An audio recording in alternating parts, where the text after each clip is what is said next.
Hi, it's State Representative Jim Walsh here at the Capitol in Olympia for our Friday question and answer period. It's actually a beautiful spring day for serious. I'm not joking this time. And if you have the chance to swing by any time in the spring, it's one of the nicest times to be here. But right to our questions, I will start with a question that really came from a number of people, particularly Angela and Christina, both from Cowlitz County. Separate questions. You've said that more gas taxes are coming, and the news says that Washington gas stations are setting their machines to read over $10 a gallon for gasoline and diesel fuel. How high are gas prices going to go in Washington in the next few months? It wasn't just Angela and Christina. I've gotten many questions like this, triggered primarily by that news report that gas stations are prepping their machines to read gallon prices over $10 a gallon. What we're facing immediately is a situation in which gas prices are going up because of market conditions, but also we're raising the taxes here that we charge here in the state of Washington on diesel and gas. As I've mentioned before, the main increases in the price of diesel and gas from the tax perspective are not sales taxes at the pump. They're wholesale taxes that are being applied upstream of when you buy your gas or diesel at the gas station. And these taxes take two forms primarily. Two laws passed in the last couple of years here in Olympia that are just taking effect as law this year, this summer and fall. One of them is the low carbon fuel standard, which basically requires producers of gas and diesel and other energy companies to add non-fossil fuel sources of energy or fuel into their mix, and it penalizes them if they don't do that properly. And then the other is the cap and trade scheme. Both of these favored by the current governor, and both designed to increase the amount of state tax collected on the sale of gas, diesel, other types of energy, natural gas, to pay for a bunch of green pet projects all around the state, including more bike lanes, more mass transit, and in the case of the cap and trade scheme, creating this carbon credit trading system for businesses. It's all basically fancy dressing on more taxes, and this will drive the cost of a gallon of diesel or gasoline in the state of Washington immediately up by about 50 cents a gallon starting in July, and then up by about the same amount again later in the year, possibly early 2023.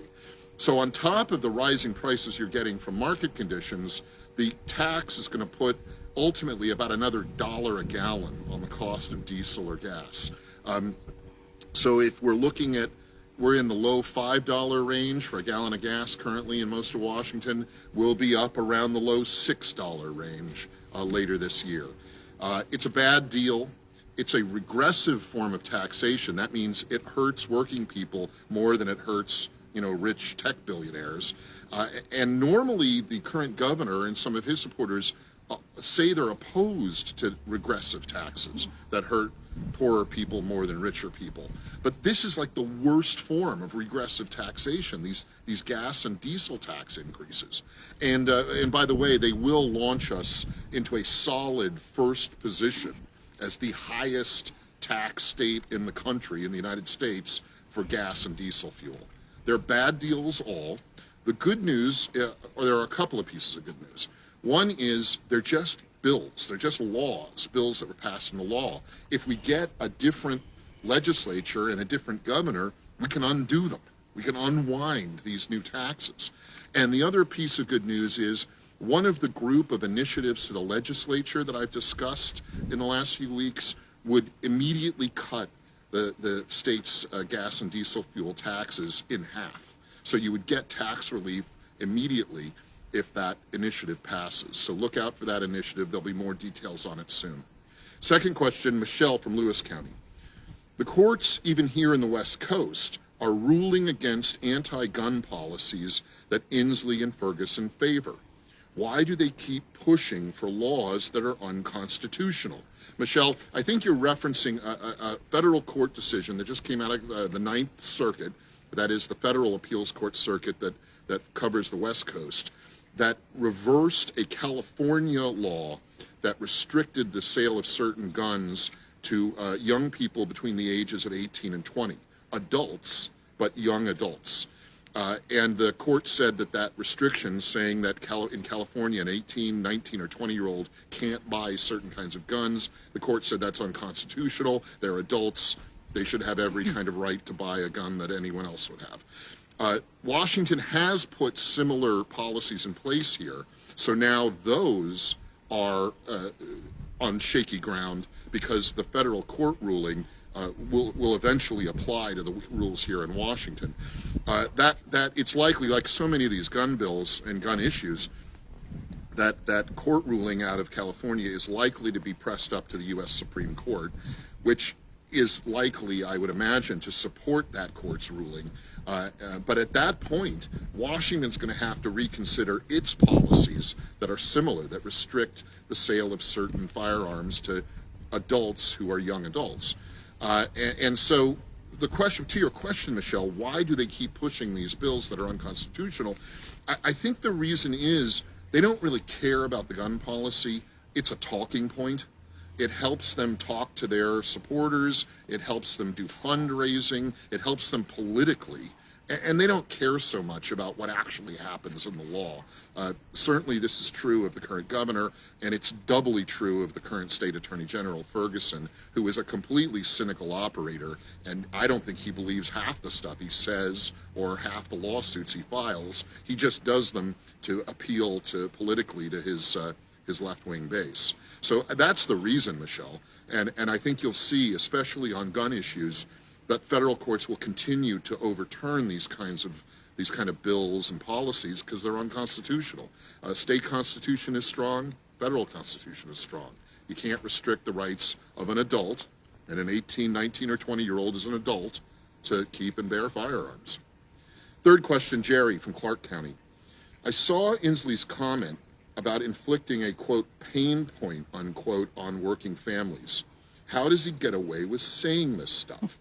Well, Jerry, that's true. And again, this gets back to the gas and diesel issue. The governor had a press conference, and he made this kind of rambling comment about the price of gas. And he referred to a pain point, which is a kind of political piece of jargon that talks about this point at which people start changing their minds about behavior. But he sort of stumbled through what he was trying to say. He was clearly speaking off of talking points of some kind of prepared script, but he bungled the script.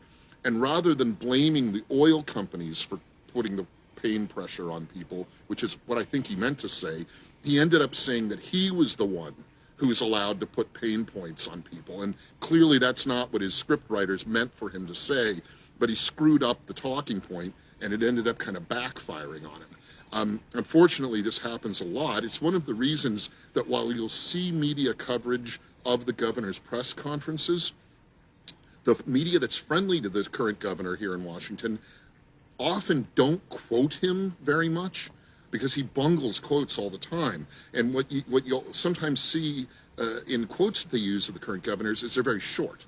They'll be just a few words. Because if you put a whole paragraph of things he says in his press conferences in writing, it looks like word salad. And so that was what was happening there, Jerry. He was trying to blame the oil companies and then accidentally ended up kind of blaming himself, which may be God's justice or something. Fourth question, Daniel from Kitsap County. Is it true that Washington State has requested permission from the federal government to allow illegal immigrants to the state to get health insurance through the state's healthcare exchange? Daniel, it is true. The state has requested from the federal government the ability to make taxpayer-subsidized health insurance available through the state's Obamacare health exchange to people who are here illegally. That is true. That hasn't taken effect yet, but the state has requested, and ultimately it's the governor's office, although it was not his office, it was one of his agencies, but ultimately the buck stops with the governor. It was their request that this be allowed. In our state, we run Apple Care, which is the Medicaid health care plan, through the state's health care exchange. You apply at the state-run exchange, which operates kind of like a portal for applying for health insurance. You can get insurance coverage from a private insurance company through the portal, but most of the people who apply through the portal end up getting some form of Apple Care. And so what this would do, it would open up that healthcare exchange, that online portal, to people who are here illegally to apply for health insurance. Now, there is a convoluted argument that this actually saves the state money, because by giving people health coverage, they will use it preventively and they won't just show up in emergency rooms. That's the argument for allowing this. I personally believe that argument doesn't hold, and the cost of insuring people who are here illegally is probably greater, or at least equal to or greater than the cost of them going to the emergency room. And more importantly, providing health insurance to people who've come here illegally is a perverse incentive. It gives greater incentive for people to keep coming into the country and into this state illegally if they know they get free health coverage or taxpayer subsidized health coverage. So it's not a good deal, and it hasn't taken effect yet. I want to emphasize that. And so we're going to try through channels to maybe slow that down and not have that happen. It's a bad idea. That's just not financially sound at a time when we shouldn't be adding more debt and more obligations to our state government. Fifth question to Eric from Pierce County. Establishment politicians at the federal and state level, the president, the governor, the state attorney general, are clearly trying to erode Second Amendment rights by letting criminals and violent people into the state, then acting surprised when they're criminal and violent. Why don't more people see this?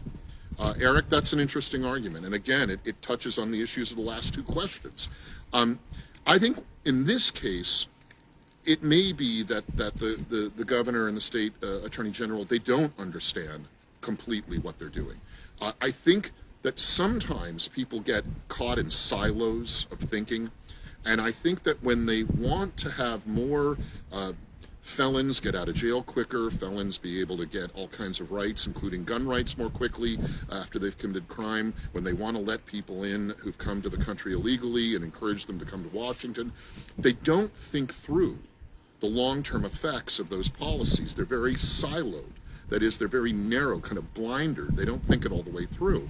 And in this case, I think they think they're doing something good by encouraging felons to get out of jail sooner and get their gun rights back, get their voting rights back, and they don't think through the long-term effects. So implicit in your question, Eric, is the idea that this is a crafty scheme to undermine gun rights. I don't think it is. I think in this context, it's a bunch of narrowly made decisions that the decision makers aren't putting in the right frame. They aren't putting in the full context. And so they end up having a bad effect, an unintended consequence on our greater rights. Eric, this is another reason why the best lawmakers and the best policymakers should start at constitutional rights first and work their way down. If you start with the Constitution first, you tend to avoid these problems that the governor and the state attorney general are now stumbling all around with their bad policies. Sixth question, Jana from Cowlitz County. I'm already hearing criticisms of the K-12 Curriculum Transparency Initiative that you've mentioned. Two criticisms. First, that it's a violation of copyrights, and second, that it's book banning by intimidation. How do you answer those attacks? Well, Jana, both of those attacks are silly. There's nothing in the initiative that would require school districts to post the curriculum that they're teaching in all the different subjects to kids who are enrolled in their schools, posting that publicly. There's nothing in that requirement, in that action, that either violates any copyright of the textbook publisher who is making the textbooks, or that's book burning by intimidation. That's a sort of neat sounding term, but it's not the truth. We're not banning any book. What we're saying is there should be transparency so that families and parents can see exactly what their kids are learning in public schools. So it's not a violation of copyright. It's not any book banning. It's on the opposite. On the contrary, it should make people more supportive of a wider range of curriculum and textbooks. So these are partisan attacks. And Jana, I think you know that. I think you're sort of giving me a softball here, because I think you know that these attacks are going to come, but they're not serious. It's very hard for those who don't want families to know what's being taught to kids to justify their position.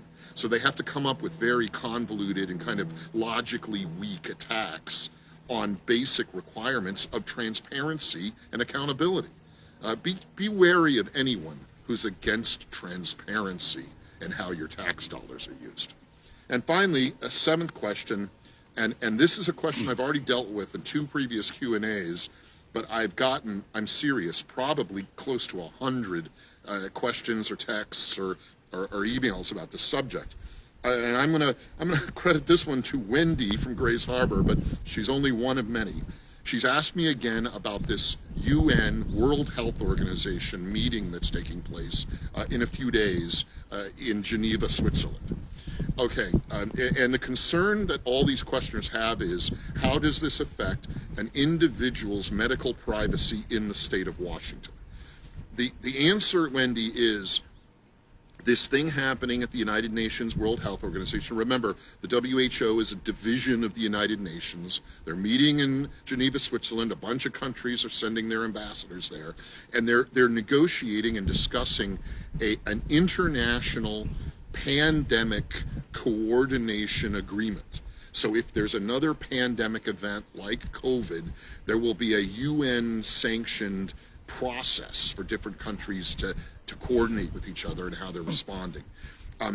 This is not, at least in its current form, a treaty. So there's nothing for Congress to ratify. But for those of you who know how the Constitution works, Congress has to ratify any international treaty to make it binding on the United States. At current, this is not a treaty that Congress would ratify. It's more a discussion framework. And now, if I were the president, I would not be participating in it at all. President Biden is choosing to participate in this discussion. Could it lead to a treaty? Perhaps it could. But currently it's not. It is not an attack on U.S. sovereignty. There is nothing, it only becomes a question of sovereignty if Congress were to ratify such an agreement. Then the country would be bound to follow it. That's not likely to happen in this case. Now, is it good policy? No, it's not good policy. And I think we ought to vocalize, we ought to organize and express opposition to the Biden administration's activity here. If it were to become treaty, would it violate your medical privacy rights? Yes, it might, because it would put this international organization in charge of building a government response to an outbreak of a COVID or COVID 2.0. So there is something to be concerned about there. And already in this state, because of the current governor's bad actions, we have concerns about medical privacy. You've seen video of me right here showing you that they were trying to lock me out of this building because I wouldn't comply with their violation of my medical privacy. By the way, they did relent. I can come and go out of the office now fine, so that's all over. They backed down. But if we let them, that is the bureaucrats, if we let the bureaucrats do it, they will violate your medical privacy. So be opposed to this WHO framework discussion. But it's not at this point an attack on our country's sovereignty. That would only happen if Congress ratified it as an international treaty, which at this point in time they're not doing. Be aware, pay attention to it, but understand it more as a threat by bureaucracies against your medical privacy than an issue of national sovereignty. I hope that answers the question. People have been asking me about this for weeks now. We'll keep track of what actually happens at that meeting in the next few days, and I'll update you all again on it. But this is an issue more having to do with your medical privacy than national sovereignty issues. Well, that's about it. 7 questions for today. Thanks for watching. For those of you who may be out and about this weekend, I will be at an event tonight in Bothell, where the radio talk show superstar Todd Herman is going to be having an event.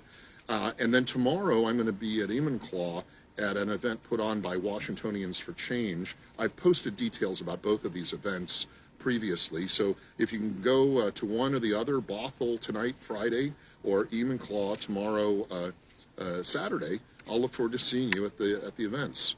That's it for now. Have a great weekend. Resist tyranny. Do it happily, because on a sunny day like this, I believe the political tides are on our side. And remember, always remember, peaceful noncompliance with bad policy is a powerful tool. Have a great weekend and be well.